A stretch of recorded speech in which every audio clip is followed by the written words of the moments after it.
You won't believe what my neighbor did to me. Picture this. I wake up early, coffee in hand, ready to feed my animals. But when I step outside, my heart nearly stops. My barn door, the lifeline of my property, is completely blocked by a shiny, brand new Bentley. And taped right to the door is a smug little note that reads, "Maybe this will teach you to follow the rules." This wasn't an accident. This was pure spite from the queen of the HOA, my neighbor Karen. But here's the thing. If she thought I was just going to sit there helpless, she had another thing coming. Because a few minutes later, that Bentley was no longer parked in front of my barn. It was under the bucket of my tractor. You won't believe the level of audacity my neighbor pulled on me. Imagine waking up early, coffee in hand, ready to feed your animals, only to find your barn door completely blocked by a shiny, brand new Bentley. Yes, you heard that right. My neighbor, who I'll call Karen, parked her luxury car right in front of the barn door as if it was her personal garage. And this wasn't an accident. No, this was pure spite. I stood there for a moment in disbelief, the steam rising from my mug as I stared at the glossy paintwork of her car. It wasn't just blocking the barn. It was practically kissing the door, leaving no space to even squeeze through. It felt like I had woken up in some kind of twisted prank show. But the cameras never showed up. The only thing I saw was Karen's arrogance written all over that luxury car, sitting smugly in my way. Mornings on my property usually follow a rhythm. I get up before the sun fully rises, pour myself some coffee, and head out to the barn. The animals are always waiting, the cows mooing for feed, the chickens clucking impatiently, and the horses stomping in their stalls. They depend on me, and I depend on my barn. Everything I need to care for them, from bags of grain to tools to my tractor, is stored inside. That's why the sight of that Bentley wasn't just annoying. It was a full-blown disaster. My entire morning was already derailed, and my animals were growing louder by the minute. Now, you might think this was some misunderstanding. Maybe she parked there by accident, right? Wrong. This was Karen, and Karen doesn't do anything by accident. She's the head of our neighborhood's HOA, or at least she acts like it. To her, everyone else's property is part of her little kingdom. She polices lawns, criticizes mailboxes, and has written more violation letters than our actual HOA board combined. If your grass grows half an inch too long, she notices. If your trash cans are out 5 minutes past pickup time, she complains. And me? I've been on her radar for a while. It all started when I refused to pay one of her bogus special fees that she claimed were for community improvements. Improvements that no one ever saw. From then on, she treated me like public enemy number one. When I got closer to the barn door, I noticed a piece of paper fluttering under the wiper of her car. My stomach dropped as I pulled it off and read the message. In bold, swooping letters it said, "Maybe this will teach you to follow the rules." My jaw tightened.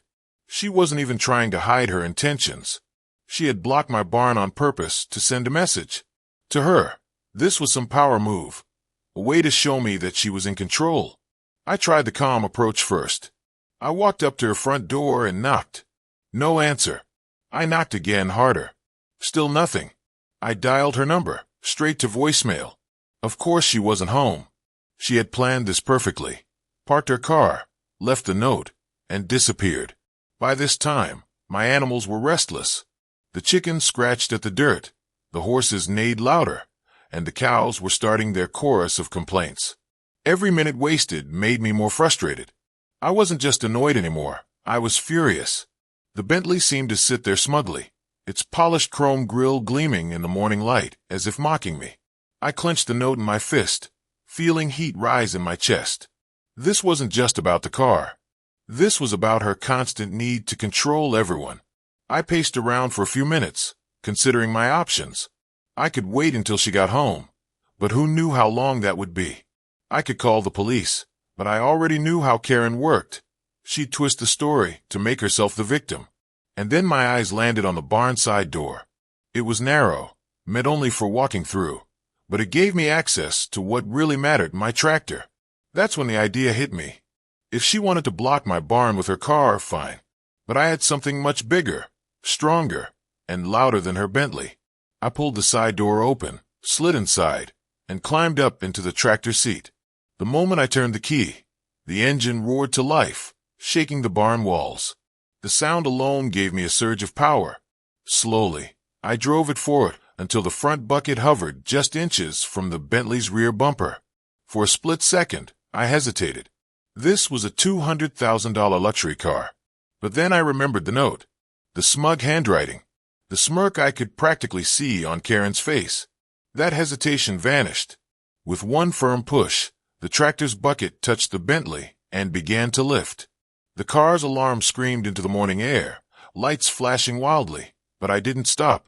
Gravel crunched as the Bentley scraped forward, the sound of metal grinding against steel echoing across the yard. Finally, with one last shove, the barn doors were clear. My path was open again. As if on cue, Karen appeared. She came running down the street, shopping bag still in hand, her face twisted in shock and rage. "You lunatic! That's a brand new Bentley!" she shrieked. "Do you even know how much that costs?" I cut the tractor's engine and stepped down calmly, my boots crunching against the gravel. I looked her straight in the eye and said, "And that's my barn. Don't block it again." Her jaw dropped. She sputtered about lawyers, police, and HOA violations. But before she could spin the story, several neighbors stepped forward. They had been recording the whole thing. Karen parking her car, laughing as she stuck the note on my door, and me finally moving it out of the way. When the police eventually showed up, Karen tried to play the victim. But the footage told the real story. She had trespassed, harassed me, and deliberately interfered with my property. Suddenly, her shrill accusations didn't hold much weight. As for her Bentley, it was scratched, dented, and embarrassed, much like Karen herself. Watching it get hauled away on a tow truck was one of the most satisfying sights of my life. From that day on, Karen's reign as the HOA queen started to crumble. Neighbors who once feared her began to ignore her. Her authority slipped, and her power games didn't work like they used to. I fed my animals, parked my tractor, and enjoyed the peace that came with finally standing up to her. And let me tell you, that cup of coffee I finished afterward, it tasted like pure victory. Karen wasn't just a random neighbor. She was the self-appointed queen of our homeowners association. Now, if you've ever dealt with an HOA, you already know they can be a nightmare. But Karen, she took things to a whole new level. For most people, an HOA is about maintaining property values, keeping things tidy, maybe organizing a community event or two. But for Karen, it was her crown and throne. She strutted around the neighborhood like a monarch, clipboard in hand, sunglasses perched on her nose, ready to enforce her will on anyone who dared step out of line. Karen had an obsession with rules, except she bent them however she pleased. To her, rules weren't about fairness or order. They were about control. If your grass was an inch too high, she'd fine you. I once saw her crouched in a neighbor's yard, tape measure in hand, taking actual measurements of a lawn. Imagine waking up to that sight, your neighbor crawling on your front lawn like a detective searching for evidence. If your holiday lights stayed up a day too long, she'd call a meeting. One family forgot to take down their Christmas wreath until January 5th, and you'd think they had committed a crime against humanity. Karen stormed up to their door, arms crossed, and declared it a violation of neighborhood standards. The poor family ended up taking it down immediately, not because they agreed, but because no one wanted to deal with her daily harassment. She once even tried to find another neighbor because his mailbox was, in her words, too rustic. It was a perfectly good wooden mailbox, charming even, but Karen decided it clashed with the neighborhood aesthetic. She claimed it lowered property values, even though everyone else thought it looked great. That's the kind of person she was. Her HOA meetings were something else. She'd stand at the front like a judge presiding over a trial, pointing her pen like a gavel. She'd go on long speeches about community pride and neighborhood order. But really, it was all about power. Neighbors would roll their eyes, but most of them stayed quiet. Why? Because arguing with Karen was like trying to wrestle with a tornado. She'd talk over you, twist your words, and turn the whole meeting into a lecture about how you were the problem. People learn quickly. It was easier to just nod and agree than to fight her. But not me. I wasn't about to let Karen dictate every part of my life.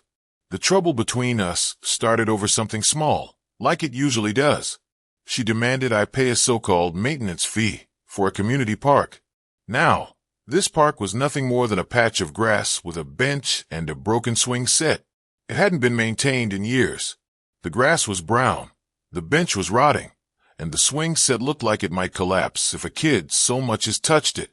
So I asked her, politely at first, "Where's this money actually going?" She gave me one of her smug little smiles and said, "Community improvements." Improvements? I asked, "What improvements? That park hasn't been touched in years." Her smile faded and her eyes narrowed. "It's not up to you to decide how fees are spent. It's required." That was the moment I drew the line. I refused to pay. From that day forward, I became her sworn enemy. If there was a way for Karen to make my life miserable, she took it. She reported me for leaving a rake leaning against the side of my shed. She claimed my barn clashed with neighborhood design standards, even though it had been there long before she moved in. She even complained about the sound of my rooster crowing in the morning, despite the fact we lived in a semi-rural community where livestock was perfectly allowed. It wasn't just annoyance anymore. It was personal. She started showing up at my property unannounced, peering over my fence, scribbling notes on her clipboard. My place became her #1 target, and I knew why. I had challenged her authority. And for Karen, authority wasn't something to be questioned. Karen thrived on intimidation. Most of the neighbors went along with her demands simply because they didn't want to deal with the drama. If she knocked on your door, you sighed, nodded, and promised to fix the issue, even if there wasn't one. That's how she kept control. But me? I refused to play that game. Every time she came at me with one of her bogus violations or threats, I stood my ground. I questioned her. I pushed back. And each time, I could see her frustration grow. She wasn't used to resistance. She was used to people bowing to her self-made throne. And that's why blocking my barn door with her Bentley wasn't random. It wasn't petty. It was calculated. It was her way of saying, "I'm in charge here, and I'll do whatever it takes to remind you of that." The funny thing is, the whole neighborhood knew what she was like. Behind closed doors, people would complain. They'd swap stories about her ridiculous fines, her power trips, her constant interference. But when she walked by, clipboard in hand, everyone smiled and waved like she was royalty. Fear kept them quiet. I wasn't afraid. Maybe that's why she hated me most. I exposed her for what she was, a bully in pearls. And like all bullies, when she felt her control slipping, she escalated. So when I walked out that morning and found her Bentley parked nose to door against my barn, I knew exactly what this was. This wasn't just bad parking. This wasn't forgetfulness. This was Karen making her boldest move yet. The note she left, the smug placement of the car, the timing. It was all designed to remind me who she thought ran the neighborhood. But what Karen didn't know, what she never realized, was that her little stunt would backfire spectacularly. Because when you try to box in a man who owns a tractor, you're not the one in control anymore. Now, let me paint the scene clearly for you. The barn wasn't just some old shed sitting out back. It was the heartbeat of my property. Inside were the tools I needed every single day. Hammers, wrenches, power tools, spare parts. There were bags of feed stacked neatly in the corner, enough to keep my animals fed through the week. And then, of course, there was my tractor, my workhorse, my lifeline. Without access to that barn, I was stuck. On most mornings, I'd swing the heavy wooden doors open wide, let the morning light spill across the floor, and get to work. But that day was different. When I stepped outside, coffee mug still warm in my hand, the sight hit me like a punch to the gut. There, gleaming under the rising sun, was a shiny black Bentley parked directly against the barn doors. Its bumper practically pressed against the wood, blocking every inch of entry. I froze. For a second, I thought maybe my eyes were playing tricks on me. But no, the car was really there, sitting like a smug barrier between me and the day's work. My stomach twisted, a sour mix of shock and anger boiling up. This wasn't just any car. It was Karen's brand new Bentley. Everyone in the neighborhood knew about it. She'd paraded it around the block for weeks, making sure we all saw her latest trophy. And now, she'd parked it in the worst possible spot on my property. As I walked closer, something else caught my eye.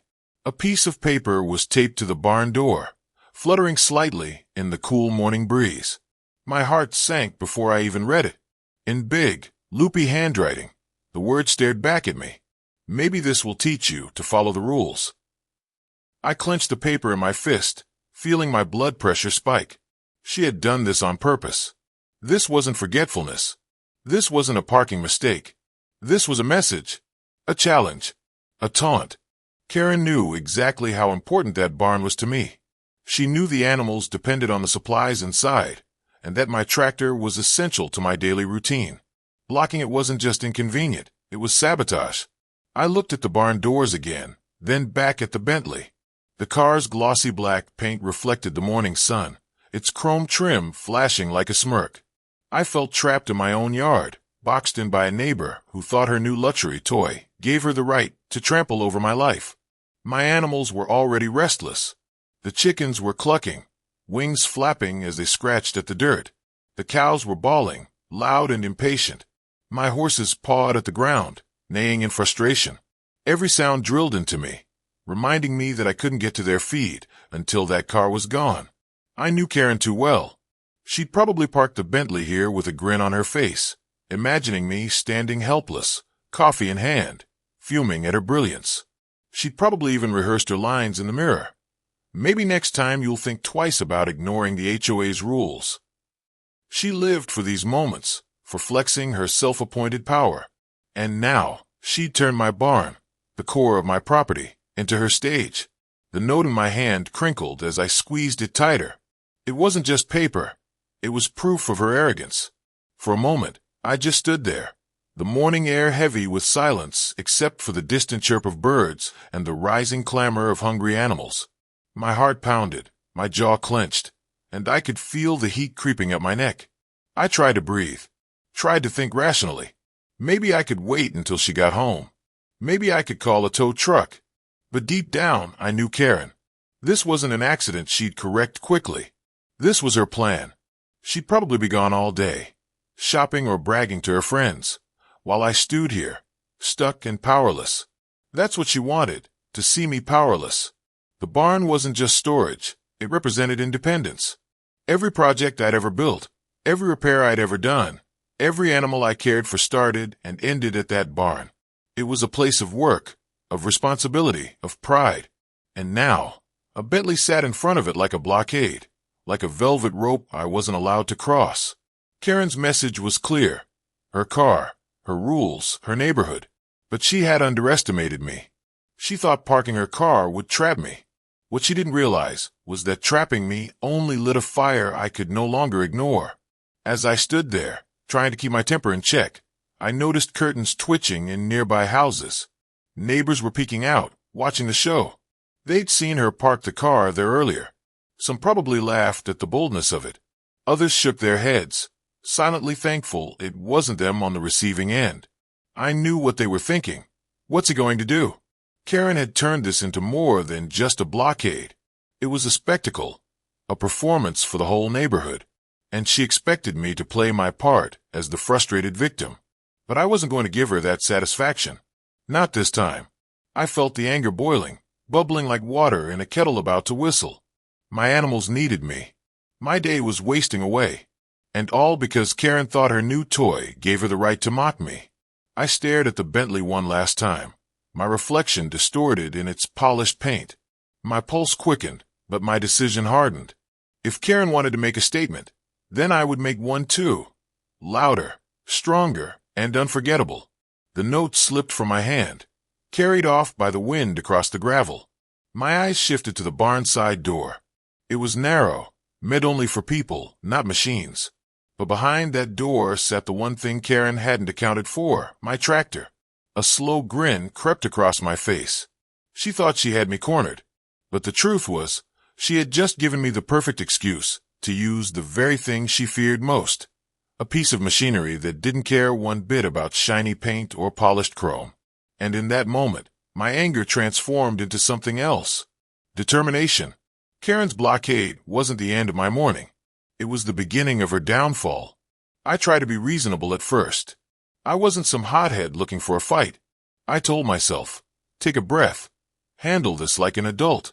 So, I marched over to Karen's house, coffee mug still clutched in my hand, steam curling into the cool morning air. I knocked on the door. Once, politely. No answer. I waited, tapping my foot against the porch. Maybe she just hadn't heard me. So I knocked again, harder this time. My knuckles rapped against the wood, echoing down her pristine little front porch lined with flower pots that looked more like decorations than living plants. Still nothing. I pulled out my phone, scrolling to her number. My thumb hovered for a second before I hit call. 1 ring. 2 rings. Then her voicemail picked up, chirping in that cheerful, condescending tone I'd grown to despise. You've reached Karen, head of the HOA. Leave a message, and I'll get back to you at my convenience. At her convenience. The word stabbed at me. She wasn't just unavailable. She had planned to be unavailable. I clenched my jaw, pacing a few steps on her porch before I gave up and stormed back across the yard. The Bentley still sat there like a smug guard dog at the mouth of my barn. Its polished black paint gleamed in the sunlight, flawless and untouched, while the chrome grille seemed to curl into a grin, mocking me. I wasn't imagining things. This wasn't random. This was deliberate.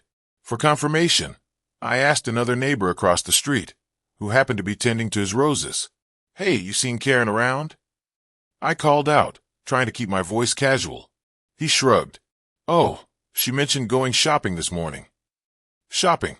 Of course. Perfect. So, she had parked her $200,000 car directly in front of my barn door and then skipped off to the mall, leaving me stranded. Meanwhile, my animals were growing restless. I could hear the chickens squawking, wings flapping as they jostled each other near the coop. The cows were bellowing louder now, their deep calls echoing across the yard like a chorus of impatience. The horses paced in their paddock, hooves striking against the ground with sharp thuds. Every sound drilled into me. They needed feed, which was locked inside the barn, and thanks to Karen's stunt, I was powerless to get to it. The guilt mixed with my frustration. It wasn't just about me, it was about them. They relied on me, and I was failing them because of her petty game. I stood there for a long moment, just staring at that Bentley. It looked so out of place, parked against the old wooden barn doors. The barn was weathered, practical, built for work and utility. The Bentley, on the other hand, was a rolling monument to excess, gleaming, pampered, and utterly useless in a place like this. It was almost insulting, the way it sat there. Like Karen had planted a flag in my yard, declaring victory. I could practically hear her voice in my head. Maybe this will teach you to follow the rules. The more I thought about it, the more trapped I felt, like a rat in a cage, cornered with no way out. And the longer I stood there, the more the anger inside me grew. It wasn't just irritation anymore. It was a slow-burning fire climbing up from my gut, tightening in my chest, until I could feel my pulse pounding in my temples. I pictured her coming back from her shopping trip, arms loaded with overpriced bags, a smug little smile tugging at her lips. I imagined the way she'd strut up, keys dangling, acting like she'd just come back from conquering the world, only to glance at me still stuck there, helpless. That was her fantasy. That was what she wanted, to see me powerless, to watch me beg, to make me feel small. And for a moment, I almost laughed, because she had no idea who she was dealing with. The Bentley gleamed in the sun, and in that reflection, I caught a distorted glimpse of myself. My face twisted in frustration, eyes hard, jaw clenched. And it was then that something shifted inside me. I realized I had 2 choices. I could let her win, stand here helpless, wait for her to come back at her own convenience. Or I could take control. My eyes lingered on the barn door again. Behind it, I knew exactly what waited for me, my tractor. A machine built for strength, for work, for movement. A machine that wasn't intimidated by shiny paint or chrome. The irony hit me all at once. Karen thought she'd box me in, that her fancy car was an immovable obstacle. But she had parked it in front of the one thing designed to move obstacles. I felt a grin tugging at the corner of my mouth, slow and deliberate. The kind of grin you get when you finally figured out the answer to a problem that's been gnawing at you. Karen thought she was clever. She thought she'd won. But she hadn't accounted for the fact that I wasn't the kind of man to be cowed by a luxury car. If she wanted to play games, then fine. I could play too. And in that moment the idea hit me. Clear, simple, and impossible to ignore. I was done being reasonable. Done waiting. Done being cornered. Karen had turned this into a battle of willpower. But what she didn't realize was that I had something far stronger on my side. Not just stubbornness. Not just frustration, no. I had a tractor. And suddenly, I knew exactly how far I was willing to go. I slid open the small side door of the barn, the one she hadn't managed to block, and stepped inside. There it was, my tractor. My trusted workhorse. Its red paint dulled by years of service. Its steel bucket scratched and scarred from countless jobs. But to me, it was beautiful. Reliable. Strong. A machine built for moments just like this. The sight of it sent a surge of satisfaction through me. Karen thought her luxury car was untouchable. Some shiny trophy that could intimidate me into submission. She had no idea what kind of mistake she had made. I climbed up onto the seat, the worn leather creaking under my weight, and wrapped my hands around the steering wheel. My pulse pounded in my ears, part nerves, part anticipation. With a deep breath, I turned the key. The engine roared to life. It wasn't just sound. It was a living, breathing growl that rattled the barn walls and shook the morning air. A deep, powerful thrum that sent vibrations straight through my chest. I could feel the animals respond outside, their pacing slowing, their heads turning toward the source of the noise, as if they too knew something big was about to happen. Slowly, deliberately, I shifted gears and eased forward. The tractor lumbered toward the barn doors, like a beast awakening from its slumber. The sunlight poured in as I neared the opening, and then I saw it again. The Bentley. Shiny. Polished. Smug. The contrast almost made me laugh. Her pristine, delicate luxury car, sitting nose to door against my rugged, heavy-duty machine. It was like watching a porcelain doll challenge a sledgehammer. The massive steel bucket at the front of my tractor hovered just inches from the Bentley's rear bumper.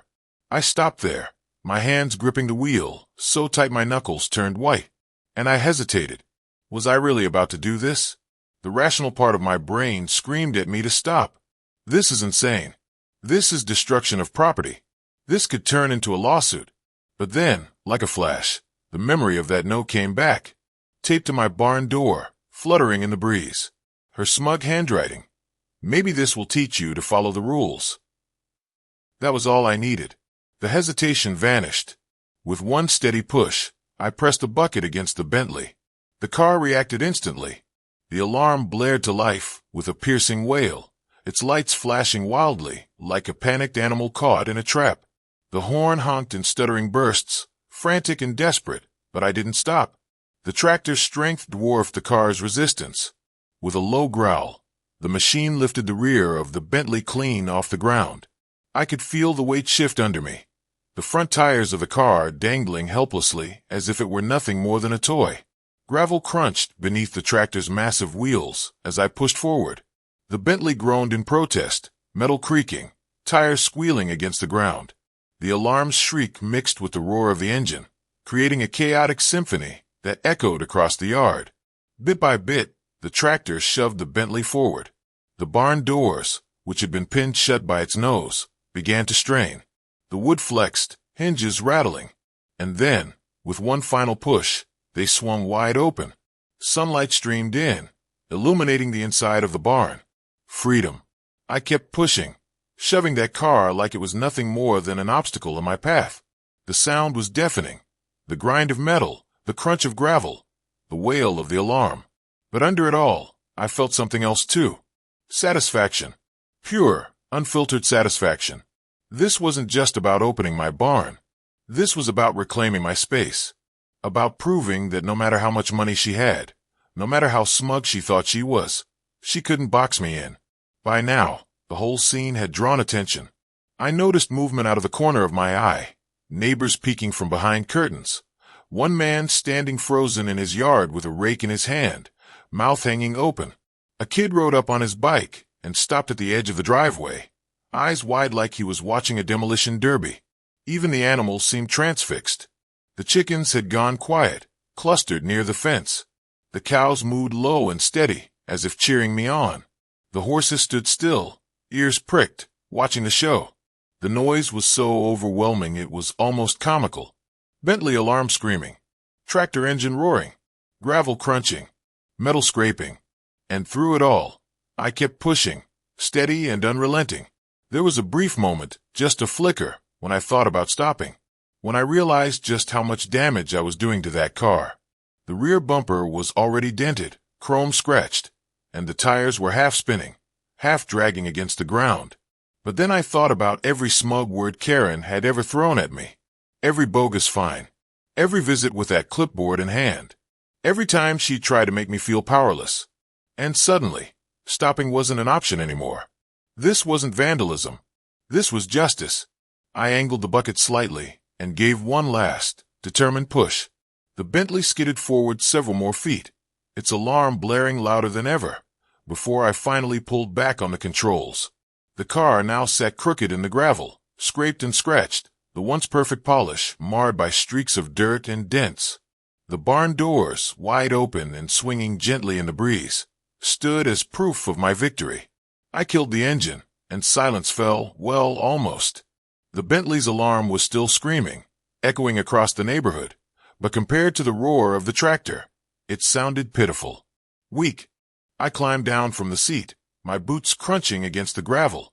I stood there for a moment, just soaking it in. The barn was free. My animals could be fed.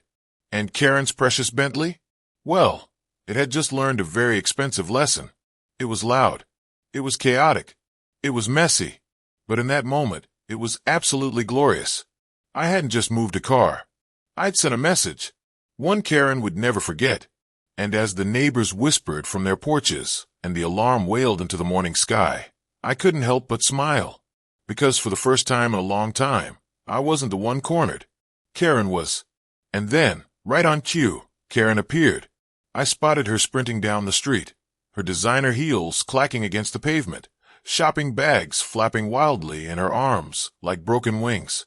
Her perfectly styled hair was now a windswept mess, and her face was red, not from exertion, but from pure, unfiltered fury. She saw the scene, her Bentley, scratched and crooked in the gravel, its alarm still wailing, lights flashing like a disco ball in distress. She froze for half a second, as if her brain couldn't process what her eyes were showing her. Then she dropped her shopping bags, expensive clothes spilling out onto the dirt, and started flailing her arms like a madwoman. "You maniac!"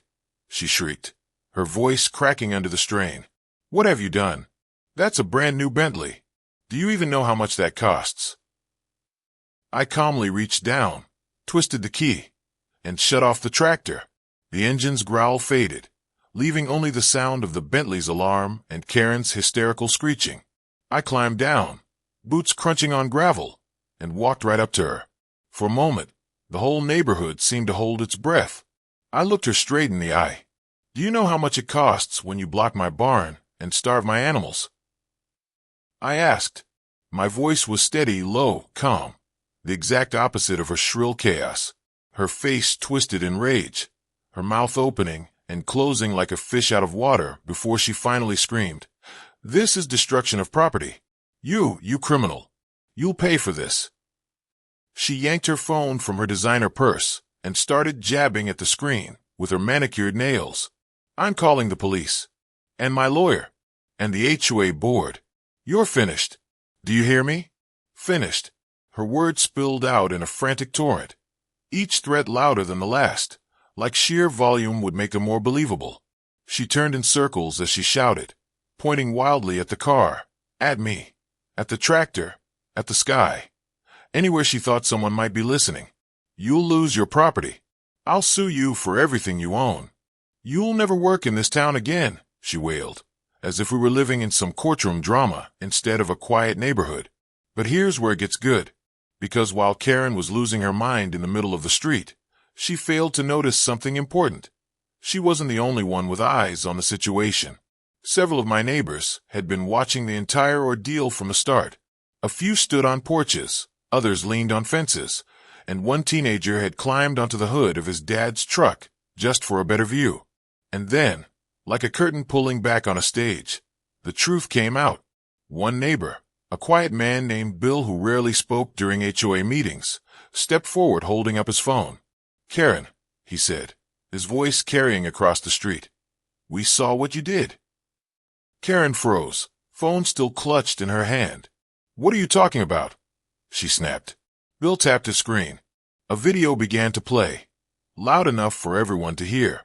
There was Karen, clear as day, laughing as she carefully parked her Bentley right up against my barn doors. Her voice was unmistakable as she giggled. "Let's see him deal with this." And then, there it was, the shot of her pulling out that note with her signature loopy handwriting and taping it proudly to my door. The crowd murmured, gasps and whispers rising like a wave. Another neighbor chimed in. I recorded it too. From my upstairs window. "Want me to airdrop it to everyone?" A ripple of chuckles passed through the onlookers. People who had once been too afraid of Karen were now emboldened by the sight of proof, undeniable evidence of her spite. Karen's face went pale, her bravado collapsing in an instant. She stammered, That's fake. That's edited. You people don't know what you're talking about." But even as she tried to deny it, 3 more neighbors raised their phones. Different angles, different recordings, all showing the same thing. Karen, laughing and gloating as she set up her own downfall. I folded my arms and stood there silently, letting the weight of the evidence crush her. For once, I didn't have to fight. I didn't have to argue. Karen was trapped, not by my tractor this time, but by her own arrogance. One by one, neighbors began speaking up. "We're tired of this, Karen. You've been pushing people around for years. You find me over Christmas lights. Remember that." "And my mailbox," another shouted. The quiet resentment that had simmered in the neighborhood for years now boiled over into full rebellion. Voices rose in unison, and for the first time ever, Karen was outnumbered, outmatched, out of power. She spun in circles, eyes darting from one face to another, desperate for support. But there was none. The very people she had ruled over with her clipboard and fines now stood united against her. "This is harassment," she screamed. "You're all ganging up on me. I'll sue every single one of you. Do you know who I am? I am the head of the HOA." But the words sounded hollow now, empty. The title she once wielded like a weapon had lost all meaning. No one flinched. No one backed down. Instead, Bill calmly said, "Head of the HOA or not, you broke the law. Blocking access to someone's barn, putting their animals at risk, that's criminal. And now we all have proof." For the first time since she came storming down the street, Karen fell silent. Her mouth opened, then closed. She lowered her phone slowly, her hand trembling. The Bentley's alarm finally sputtered out, leaving the air heavy and still. And in that silence, the truth was undeniable. Karen had lost. Not just to me, not just to my tractor, but to the entire neighborhood. I stepped closer, lowering my voice so only she could hear. "You wanted to teach me a lesson? Well, here it is. You can't bully people forever. Sooner or later, it comes back around." Her eyes darted to the phone still pointed at her, then to the crowd, then to her mangled car. For once, Karen had no comeback, no threat, no smug remark, just silence. And as I turned and walked back toward the barn, the neighbors began to clap. Not loud, not mocking, just a steady, unified applause. It was the sound of justice. Sure enough, it didn't take long for the flashing red and blue lights to show up. 2 patrol cars rolled down the street and parked right in front of my driveway. Karen, of course, jumped into full-blown Oscar-winning performance mode the moment they stepped out. She staggered dramatically toward the officers, clutching her chest like she was about to faint. "Officers! Officers! This man destroyed my brand-new Bentley. He attacked me. He's dangerous," she wailed, pointing at me with her perfectly manicured finger as though she had just uncovered the villain in some soap opera. I didn't flinch. Instead, I crossed my arms and leaned calmly against my tractor. "Good morning, officers. Would you like the full story, or would you rather watch it for yourselves?" Before Karen could shout over me again, one of my neighbors stepped forward with their phone in hand. "Actually, we've got it all right here," she said. A small crowd had gathered by now, neighbors who had witnessed the entire circus from start to finish. Some had been recording Karen earlier that morning, laughing as she taped that smug note on my barn door. And now, they were more than happy to hand over their footage to the police. The officers took one look at the video, and their entire demeanor changed. You could almost hear the sound of Karen's story collapsing like a house of cards. The footage was crystal clear. Karen deliberately parked her car flush against my barn door, pinned the note that said, "Maybe this will teach you to follow the rules," and strutted away like she was queen of the block. The officer turned back to her. "Ma'am, would you like to explain why you parked on private property and blocked access to his barn?" Karen's face went pale. I was just trying to enforce HOA rules," she stammered. The second officer raised an eyebrow. "That's not your job. And even if it were, this is harassment and trespassing, not to mention the obstruction of his animal's care. You could face fines, or worse." Her jaw dropped. You could practically see the steam rising from her ears as the realization sank in. She wasn't the victim here. She was the perpetrator. Meanwhile, I couldn't help but glance over at her poor Bentley. The once flawless, mirror-like paint job was now scratched, dented, and caked with gravel dust. The rear bumper hung awkwardly, and the alarm system had long since died down into pathetic, hiccuping chirps. For the first time since it appeared, the car didn't look like some untouchable luxury. It looked like the symbol of her arrogance, finally brought down to earth. And let me tell you, watching that Bentley get hooked up to the tow truck was one of the most satisfying sights of my life. The tow driver gave me a little nod as if to say, "Nice work." Karen, of course, was still screeching. She threatened lawsuits, demanded the officers arrest me, and even tried calling the HOA board president, who, funny enough, was also standing in the crowd shaking his head. "Karen," he said flatly, "this is beyond the HOA. You're on your own." That was the nail in the coffin. Her so-called authority, the power she used to lord over everyone in the neighborhood, crumbled in front of all of us. The police finally calmed things down and explained that Karen would likely be fined and that I had every right to remove her vehicle from blocking my property. They even hinted that I could sue her for damages if I wanted. But honestly, I didn't care about the money.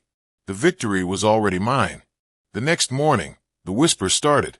Neighbors who used to be too afraid to stand up to Karen were suddenly sharing their own stories. The guy she fined for his rustic mailbox. The couple she threatened because their holiday lights were too bright. One by one, people realized they didn't have to put up with her anymore. Karen went from being the loud, controlling HOA queen to the most avoided person on the block. Her power trips no longer worked, and her reputation was in shambles. Nobody showed up to her little meetings anymore. Nobody answered her constant emails filled with threats and violations. She was isolated. As for me, I went right back to doing what I do best, taking care of my animals and living in peace. That morning, with the barn doors wide open and the tractor safely parked inside, I finally sat down with my coffee. And let me tell you, I have never enjoyed a cup more than I did that day. Every sip tasted like justice. Because here's the truth. Sometimes, words just aren't enough to deal with arrogance. Sometimes, the only way to stand up to a bully is through action. And in my case, that action just happened to involve a tractor and a Bentley. So the next time someone like Karen tries to throw their weight around and intimidate you, remember this story. Remember that no matter how shiny their car, no matter how loud their voice, and no matter how smug their note taped to your door, arrogance can always be crushed. And in my case, quite literally. And that's how I finally put Karen in her place, with nothing but a tractor and a whole lot of patience. If you enjoyed this story and want to hear more crazy real-life dramas like this, don't forget to hit that like button and subscribe to the channel. Trust me, you won't want to miss what's coming next.